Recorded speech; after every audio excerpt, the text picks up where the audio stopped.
Hi, everybody. Hey, Donna. All right. Welcome. This is the third Thursday webinar with Suitcase Designs. I'm going to keep admitting people as they pop up in the lobby. I'm Justin Hinkle, uh, CEO of Suitcase Designs. We're a website agency that specializes in travel agency websites. And today we are going to talk about blogging. So I am really excited. I'm happy everybody was able to make it out for this. Um, we also record these so you can watch later too, in case you want to come back and see anything you might have mistaken notes on or whatever like that. So I'm going to get the presentation up here to get started. Again, I'm Justin Hinkle with Suitcase Designs, and I am excited to talk about blogging today. We're going to talk about blogging like a pro. So travel agent specific blogging is what we're looking at. Um, we really want to help you guys make the most use of the blogs in your websites and drive really engagement and okay, I just admitted someone else. Drive engagement and make you a trusted source for your visitors to your website. So why blogs matter for travel agents? It's an essential tool for any travel agent who wants to stand out. It's a way to establish yourself as an expert while also solving problems your clients face. So a well-written blog will improve your search engine performance. It helps you find potential clients. They'll find you more easily because what we want to do with the blogs is really um, have answers to the questions they're searching for. And that's going to help build trust and credibility with you. Um, it'll attract and engage your ideal audience. What we mean by that is really think about your ideal client when you're writing your blogs and speak to them. Improves SEO when you're answering questions that they're searching for in your blogs. Google is going to make those connections for you. And eventually that will help drive leads and bookings with that content because the people who are looking for that help um, are going to approach you and come back to you and see that you are well versed in the information they're looking for. So some core blog content types for travel agents. These aren't everything, but these are things that kind of four categories stuff falls into. Um, you should be reflecting the kinds of trips your clients dream about. So whether that's in a destination guide, travel tips, success stories, or seasonal posts, you want to have insights into the popular niche destinations that are specific to your niche. If you're writing luxury, maybe you don't talk about a Carnival cruise. Keep some more people in. If you're writing about Disney, you want to focus on theme park aspects versus coming in and talking about all inclusives. You want to make sure you're talking about what you're trying to sell. Um, you can solve pain points, travel tips, packing, budgeting, navigating, everything we're talking about here. I do want you to understand that the first thing you should be doing is telling a story. People love reading about your real experiences. So even if you've got a starter blog, maybe from Wanderlust Social, for example, you want to take that and incorporate your story around it. And that's going to make it more engaging and more unique to you to help your clients really connect with you. You can use success stories for your blogs. What we mean by that is, so say you've got a great client and think farther than a testimonial.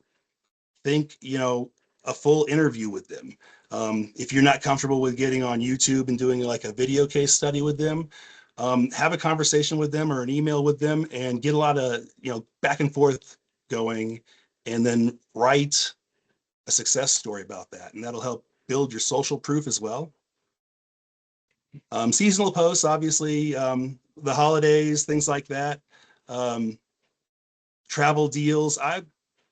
Travel deals is something you want to walk slowly. You don't want to be listing prices on your website because those change like that. And also you don't want to be seen as a destination just to get discounts from a certain supplier. When I say travel deals, I'm talking more about like, you know, the best time to travel to Italy, like for off season to get a better deal in that sense. Those kind of content blogs really resonate because they give information and don't give away prices like value shoppers. You don't want tire kickers. They can go look for that elsewhere. That's why Expedia is out there. They can do a filter and a search. That blog content specifically, best times to travel to a place for a better deal is better than going to the going to the best price for a deal.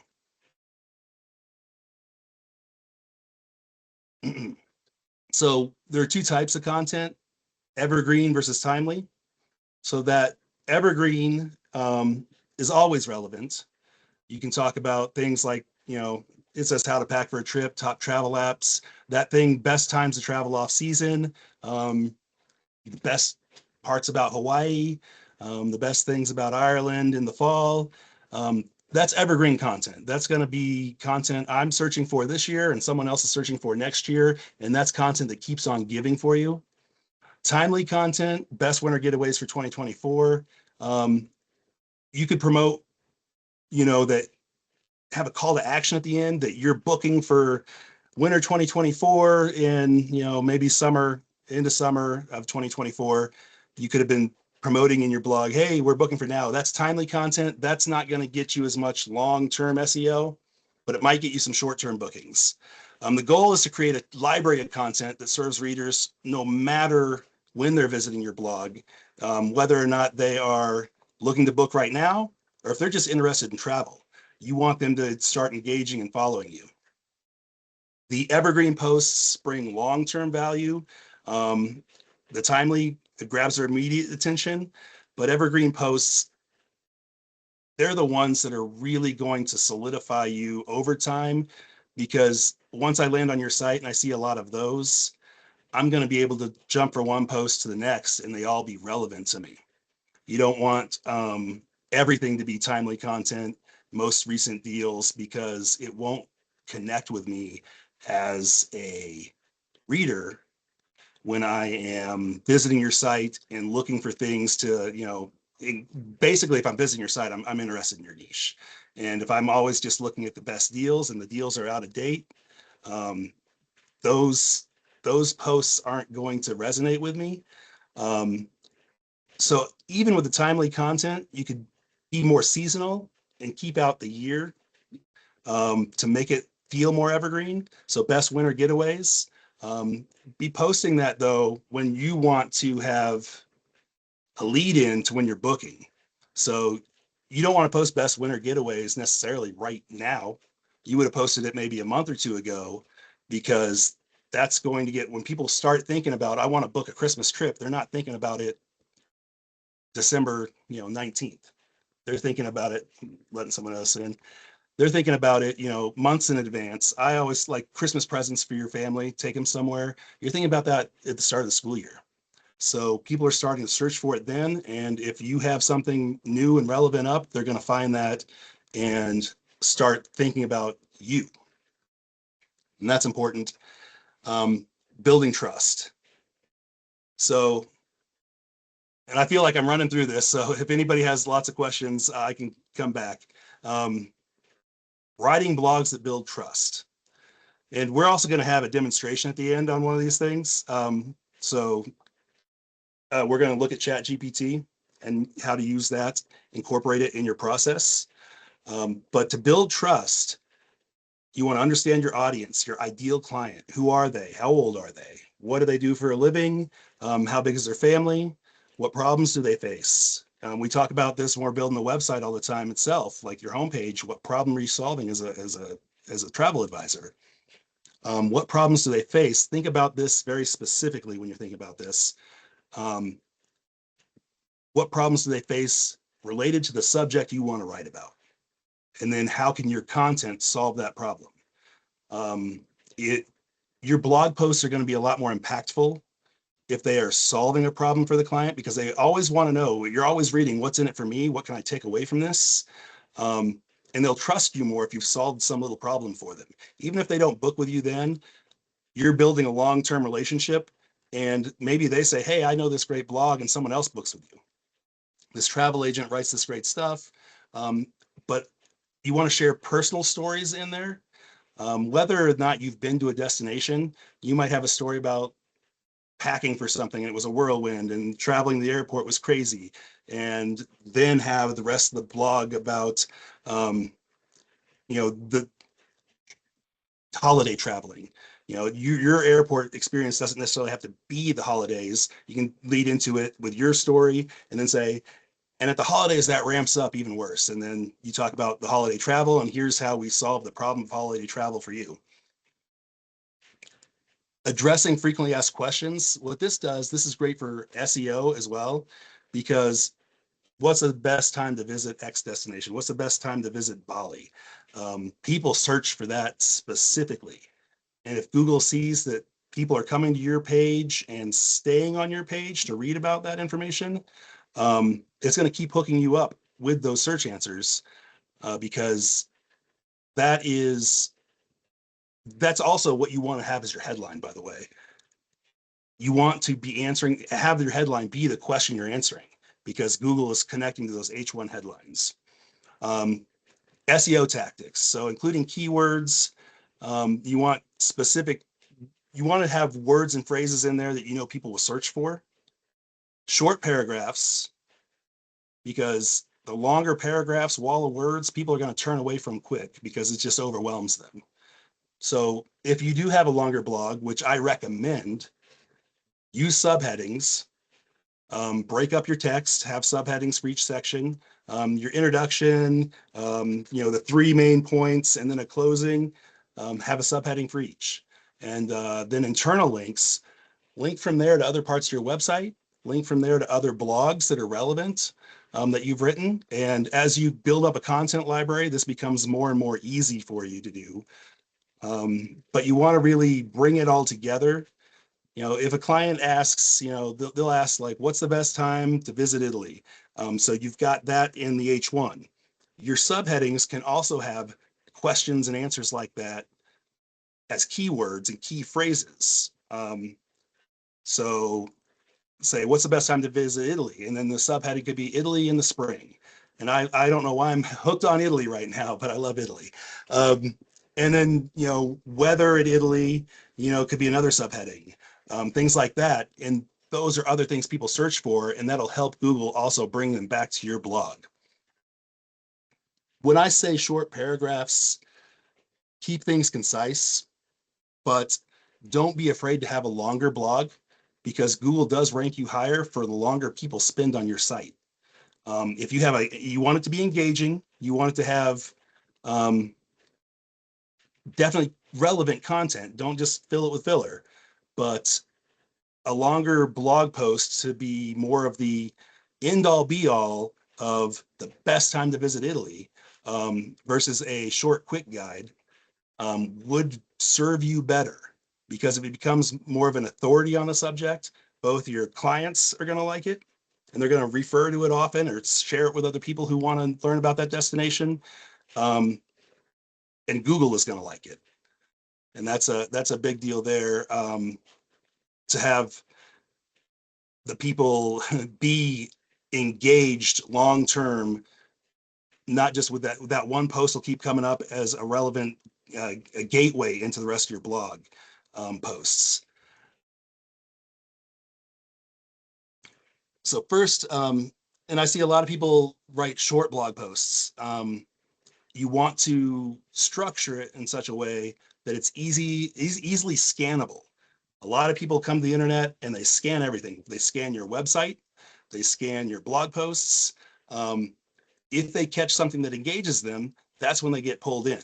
So you want to have first the attention grabbing headline. Just like we talk about your hero section on your website, you want a headline that really tells them right off the bat, pulls them in. Like, we wouldn't say necessarily the best time to visit Italy, but the best time to visit Italy, 7 things not to do.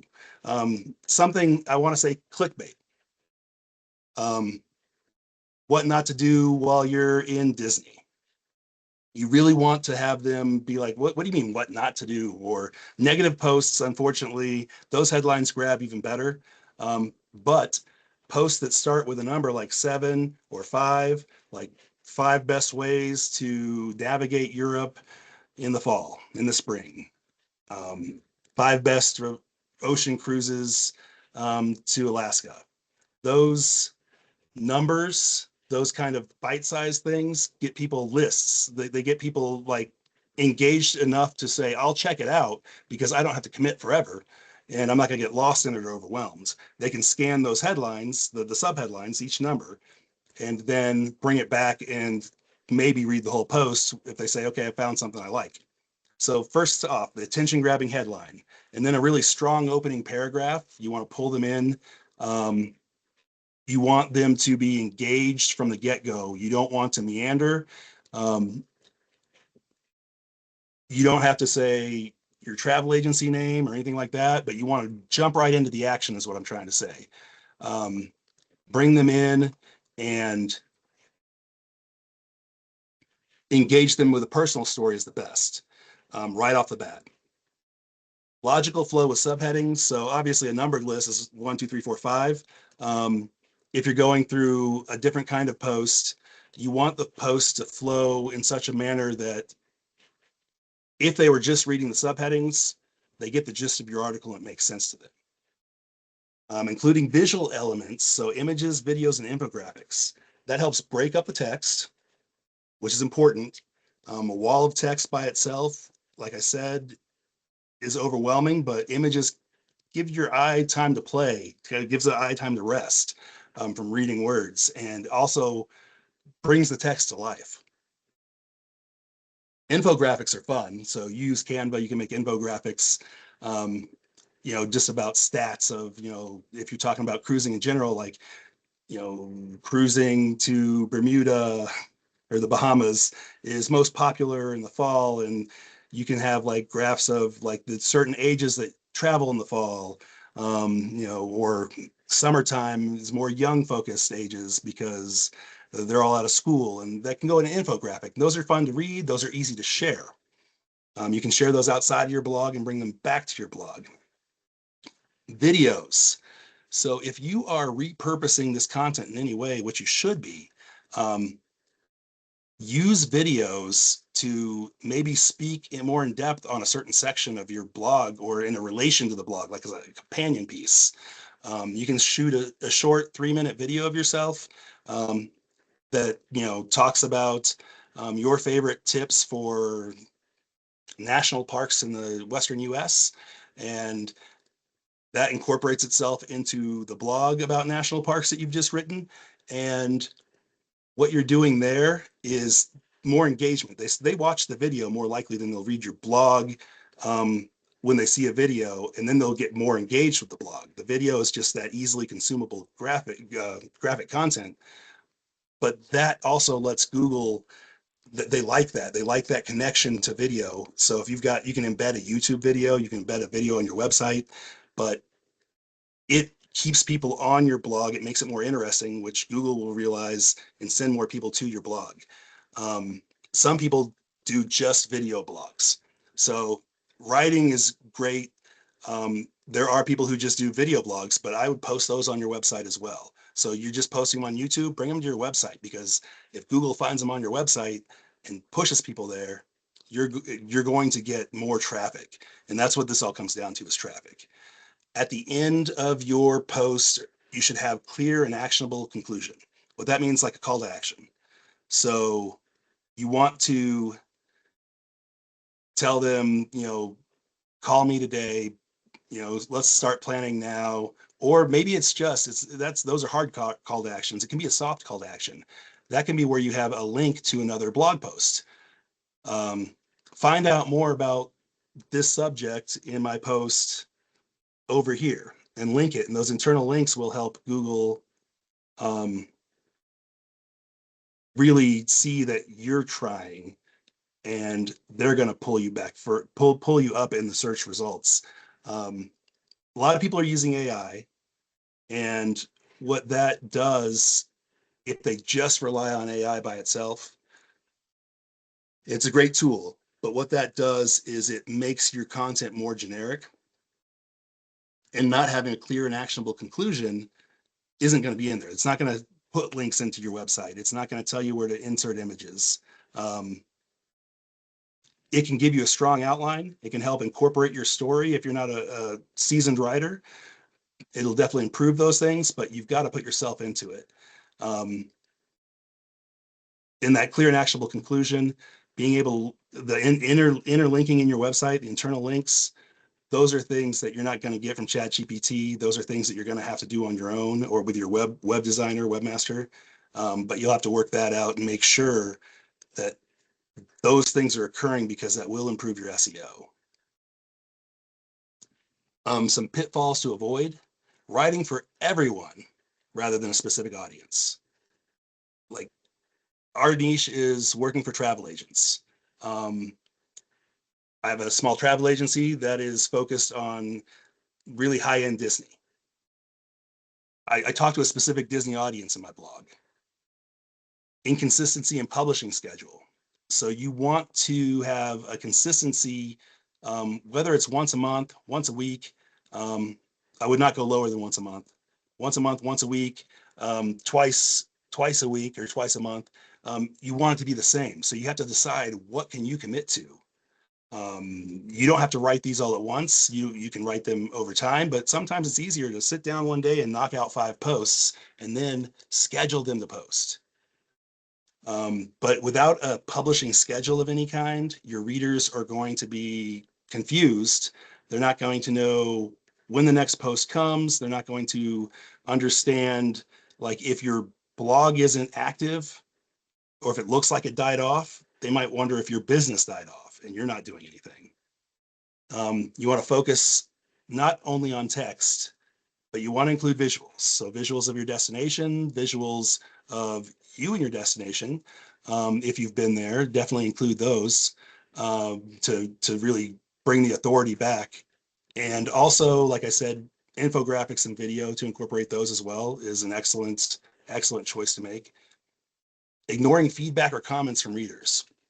So not every blog has the feedback comments turned on, but you should be sharing these things to Facebook, or posts like, say, your infographic on Instagram, to bring them back to the blog. People are going to be commenting on that stuff and saying, oh, that was great.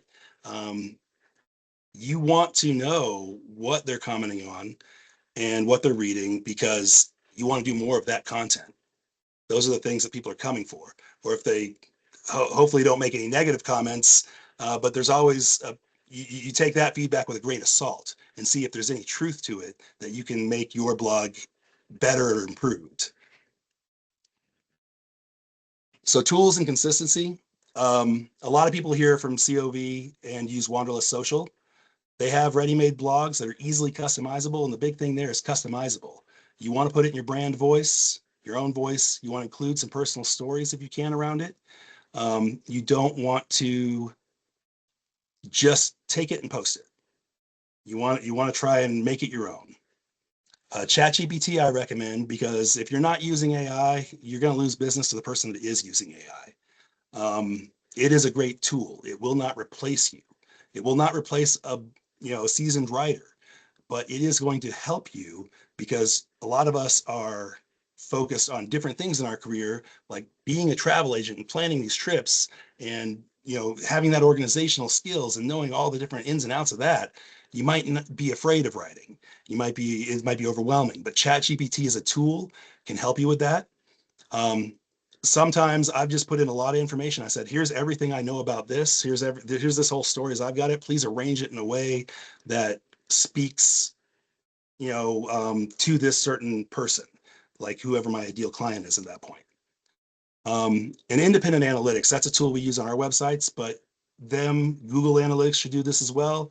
Measure the success of your blog posts. See which blog posts are getting read, which ones have the most time spent on them, which ones just have the most hits. If it has a lot of hits, but it's not being read very much, a lot of hits can mean you've got great headlines, but maybe you lose them in the content. If they're spending a lot of time on that content, that means you've written something really useful, and you want to kind of mimic that or try and repeat that often in your blog posting and see if that works to bring more people to your site. And whether it's the topic or the uh, the layout of the content, like the way you structured it, you want to see if you can repeat those and test it out, see which one performs better. Writing blogs doesn't have to be overwhelming. These tools definitely simplify the process. They'll help you stay organized. Um, Making infographics, you can use Canva. You don't need Canva Pro to do that. And it'll help, insert those. It'll help make your posts more visually appealing. Consistency. Start with 1 to 2 posts per month. And then you can also align that content with whatever your marketing campaign is. You want to develop a content calendar. So if you're starting with 2 posts a month, say you need a lead time for brainstorming what your posts are, first draft, second draft, those type of things, and then curating photos or pictures or whatever for it. Plan that all into your lead time so you know how much time you need before you can make those posts. And if that fits into your schedule, maybe 2 posts a month is too much right now. Start with 1 post a month. Don't say I'm going to do it every week or twice a week if you don't take into account all the extra time that's going to take you to start doing that. But with that content calendar, you can work into your Facebook and Instagram because you want to break up your post into smaller bite-sized pieces and link back to the full post. So you can say there's a tip in your post, you pop that tip in some kind of great graphic you made in Canva, post it on Facebook and Instagram, and for more, read this whole post. So next I want to talk about ChatGPT. So I'm going to bring that up. Let me escape here. All right. So I've got it on my other screen here. So first things you want to do, ChatGPT is super useful. You're overwhelmed. Like I said, my niche is Disney travel. And I want to give me 5 clickbait headlines about traveling to Disney World at Christmas time for my blog. And then you tell ChatGPT who they are too. You are an expert travel agent, travel writer, we'll say. You have a you can tell it the positive point of view. You can tell it to have a critical point of view. You can tell it to write in someone's voice, like Oprah, Jim Carrey, like anybody. It will mimic that for you. So 10 secret Disney World Christmas experiences you can't miss. Number 4 will leave you speechless. And what I like to do is try and curate about 20 of these, 20 headlines, pull off like a Word doc or something, and keep the ones you like. So you do that as an exercise because you're going to come back to those and as you run through ChatGPT. And that's the other thing I wanted to say. ChatGPT is free. It does have some limits as far as how many messages you can do in an hour, but it always resets. So it'll make you pause for a while. So don't get worried if you think you have to pay for another tool. That's not what you have to do. So let's see here. From snowflakes to fireworks, 7 unforgettable reasons to visit Disney World this Christmas. So I'm going to use that one. And say, please, to ChatGPT, because, when the robots take over, please please outline a blog post for this. So it'll give you an outline of things in here. And now the other thing I want to mention is you have to review this. You can't just take this and post it on your blog. I don't know how many times I've talked about Disney to ChatGPT and still telling me about Genie Plus. That went away a few months ago. You have to review this for your accuracy because it can hallucinate, and it also doesn't have specific, up-to-date information all the time. So that's where we got to rely on our own knowledge. This is such an in-depth outline that I could break this into a series. I could talk about, holiday decorations and the Christmas party, the attractions and the treats, the processional and the fireworks, and then the holiday shopping.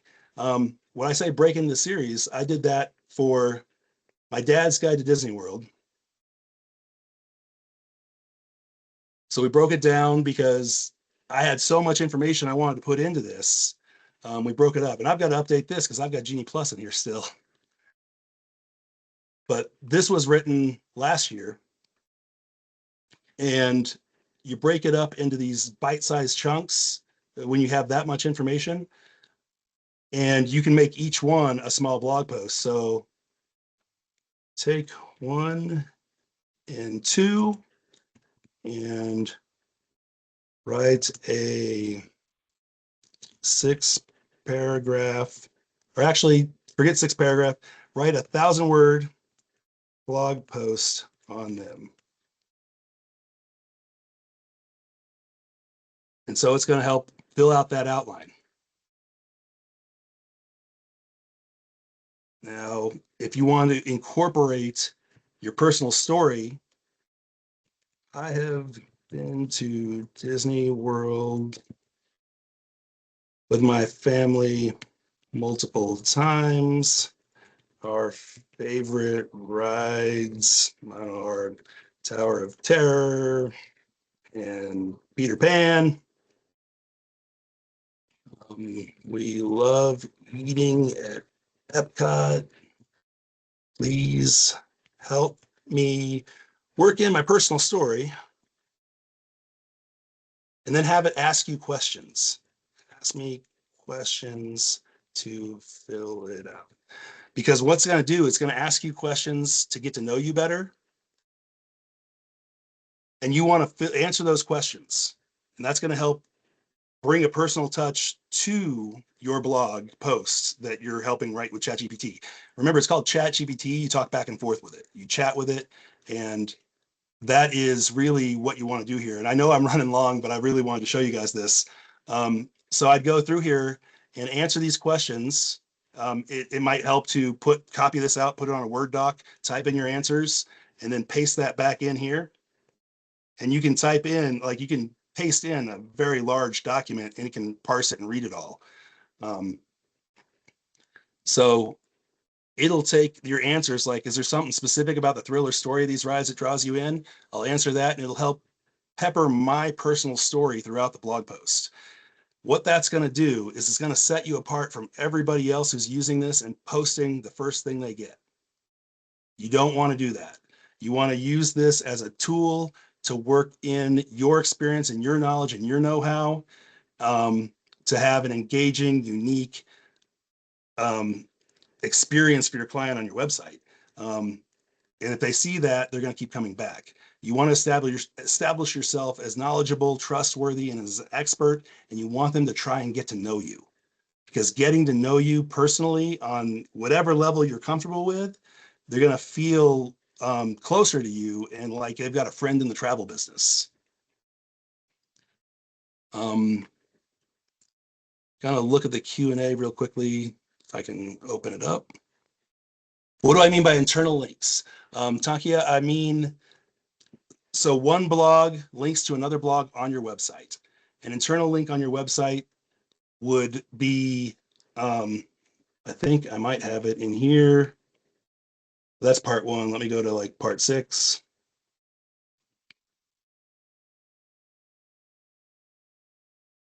I don't think I have one. I thought I had one in here. I guess part 1 and part 6 I don't.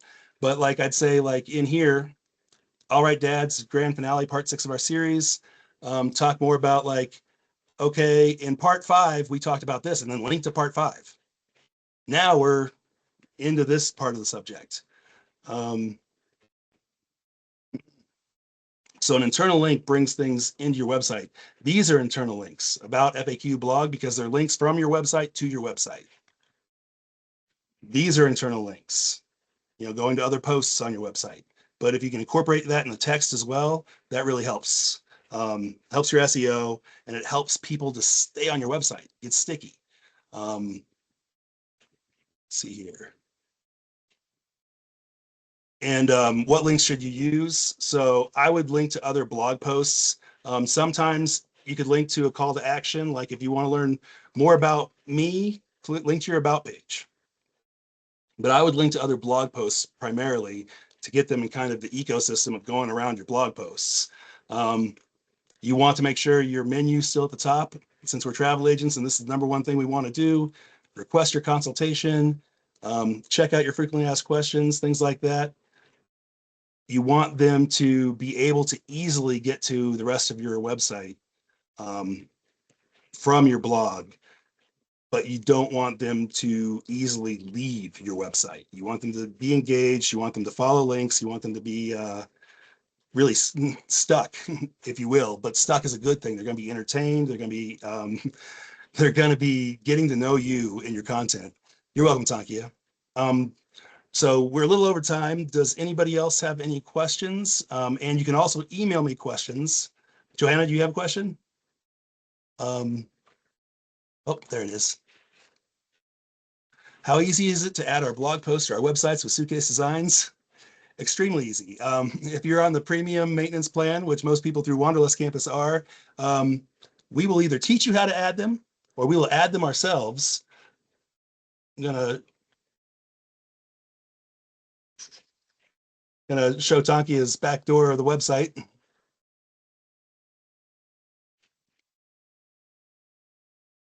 So if I was to add a new post, it's like a word processor. Add title, add your text. So if I went over, I'm not going to post this on you, Tankia, but so if I wanted to add this part of the post, it's as easy as that. And then you can add pictures throughout here, add a gallery. Maybe you have 3 or 4 pictures you want to showcase at this part, a featured image, excerpts, work on your SEO down here, talk about the key phrase you're trying to rank for. It'll tell you how well your readability is. That's something I didn't touch on. Everybody, you want to write, and I want to go backwards, leave the page. We're not saving that post. You want to write at an 8th grade reading level. It needs to be conversational. You don't want to sound like a textbook, and you don't want to sound like you're talking over their heads. Most of America, that kind of falls into the average there, to bring you along the lines of where everybody's comfortable reading at, where they can all understand and they won't be turned off. If you have more than one niche, like Disney and Hawaii, Amy, I would definitely write for both of them. I would incorporate links between where it's relevant. Like if you're talking about Disney and you want to talk about Hawaii, maybe you write a specific Hawaii post on, the Big Island, but you're like, also, by the way, Aulani, link to that one, write about that, and then link to Disneyland, Disney World out of that one. But it is okay to write about more than one niche. You can also have your blog in 2 different sections if you want to.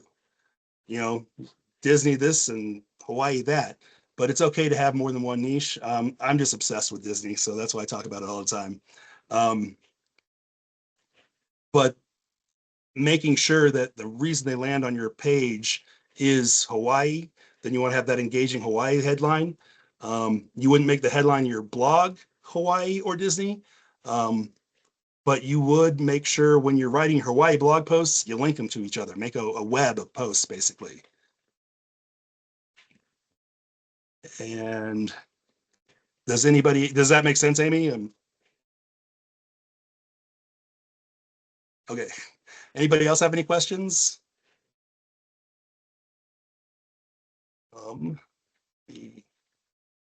Minimize that and present this back up. Whoop, present joined. All right. Why Suitcase Designs? If you have any questions, we focus our entire business around the travel industry. You're welcome, Tankia. We're happy to help. This is our passion. Travel webs. If you want to rewatch the recording, if you have any something you feel like you missed or want to look at it, we post this in our Facebook group, Travel Websites Pro. If you have any questions you just want to ask me straight up, you can send that to me at hello@Suitcase Designs. And then our website is suitcasedesigns.com. We have these webinars on different topics the third Thursday of every month. And if you have suggestions for webinars you want to see more information on, you can send those to us at hello@suitcasedesigns.com or post them in our Facebook group, and we can put those together for you. And we'll do the research so you don't have to. So I thank everybody for coming out today. I really appreciate it. Bye, guys. If you have any questions at all, hit me up. I'm happy to help. Again, this was suitcasedesigns.com, third Thursday webinar. Have a great day, everybody. Bye, Joanna. Bye, Donna.